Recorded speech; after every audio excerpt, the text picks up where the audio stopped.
بسم اللہ الرحمن الرحیم۔ امریکہ کو سب سے زیادہ قرض دینے والے ملک چین نے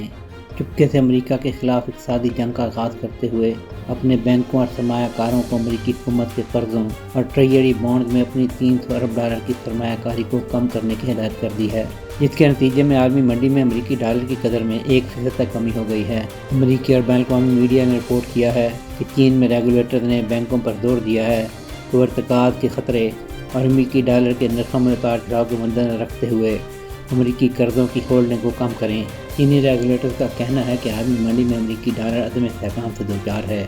چنانچہ چینی سرمایہ کو محفوظ بنانے کے لیے ناگزیر ہے کہ چینی بینک امریکی ٹریجری بانڈ کی ہولڈنگ سمیت امریکہ کے حکومتی قرضوں میں ہر طرح کی سرمایہ کاری کو بتدریج کم سے کم کرنا شروع کر دیں۔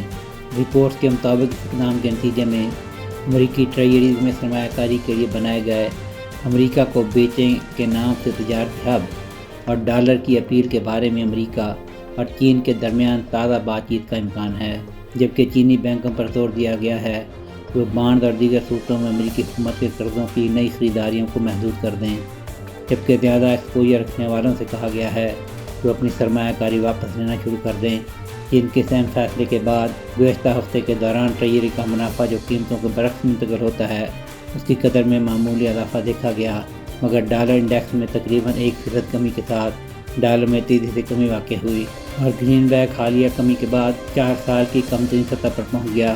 رپورٹس میں نوٹ کیا گیا ہے کہ چینی ریگولیٹر نے اپنی ہدایات کو کسی جغرافیائی یا سیاسی چال بازی کی بجائے مالی استحکام کے گرد گرد تیار کیا ہے۔ اس سے مارکیٹ میں امریکہ کو قرض دینے کے لیے ممالک کی رضامندی کے بارے میں مزید بحث چھڑ گئی ہے اور امریکہ کو بیچیں تجارتی ہب جس میں سرمایہ کاری ڈالر کے مترادف اثاثوں کو اسٹاکس کو ٹریجریز میں منتقل کر سکتے ہیں، اسے پچھلے سال ریکارڈ سرمایہ کاری کے بعد اب بتدریج تنزلی کا سامنا ہے۔ یہ تازہ صورتحال امریکی قرضوں اور خسارے کے اخراجات کے ساتھ ساتھ مرکزی بینک کی آزادی کو لاحق خطرات، ٹیرف کی جنگ کے جاری خطرات، مالی خدشات اور امریکی اداروں پر سرمایہ کاروں کے کمزور اعتماد کا نتیجہ ہے۔ امریکی قرضوں میں سرمایہ کاری میں کمی کے پیچھے ایک اور طاقت بھی کار فرما رہی ہے،